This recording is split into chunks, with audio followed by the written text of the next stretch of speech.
Time for the latest RaceShare Oversharing with, well, you're probably actually the most famous man at RaceShare these days. I get about a bit. Do you? Yeah. Maybe that's the well, first. that's another story. Yeah, that's the first Overshare. Yeah. For those that don't know, introduce yourself and your role at RaceShare. Yeah, I started working for RaceShare about a year ago now, and I'm a race day host where I meet and greet the owners, get the video media footage, and send it back, and just generally liaise with the rest of the crew. Have you enjoyed being part of the RaceShare team and the race day hosting and things? I've said it many times before. It's a bit of a dream come true, you know. I just absolutely love it, and I hope my enthusiasm comes across. It really does. It really does. You're a great asset to everyone at RaceShare. But now, for the very serious business. Yeah, normally, I must confess, I have some notes with all the questions on, but I'm actually going to freestyle these, if that's all right. Yeah. Well, I'll be freestyling the answers. So. Good. I know the first question. I remember that. Who's your celebrity crush?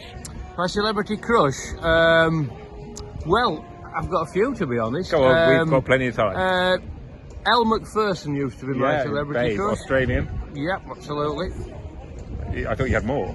Oh, well, yeah, there's Michelle Keegan is another one. For the younger generation. Yeah, for the younger generation. And if we go back, unfortunately, she's now no longer with us, but Diana Rigg was always my... Marilyn Monroe, was she in there? A little bit before my time on. Okay, fair enough. If you saw 100 grand in cash on the floor, would you keep it or hand it in? Keep it. Good man. Some of these jockeys, right, they just talk utter nonsense. They'll give half, keep half. Just hope nobody had seen me pick it up. No one's watching. That's the beauty of that challenge. Yeah. Who do you reckon the greatest horse of all time is? Well, the best I've seen is probably Frankel. I'd have to say that. My favourite horse of all time, of course, is Sea Pigeon. Oh, great. And he was a wonderful horse. You know, I mean, he was so versatile. Did everything. Yeah. May I ask what you did for a living?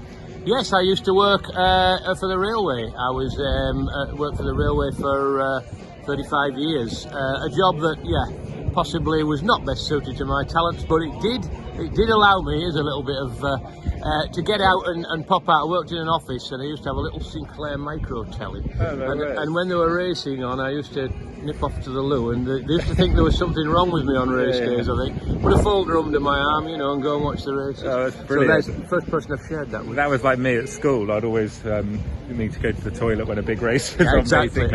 I was going to ask you what you do when you retire or hobbies outside of racing, but I guess RaceShare takes up a bit of time. RaceShare's has sort of, in many ways, taken up over my life. I've been a big cricket man, but even cricket's coming second these days. Oh, great. And golf. Did you play cricket?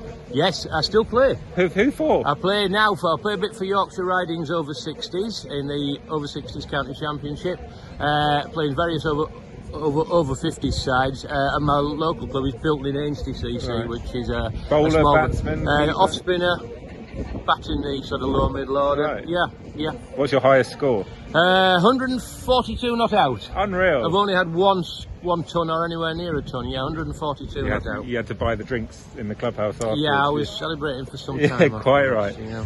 Who's your, if you had to say a RaceShare horse on the flat or jumps,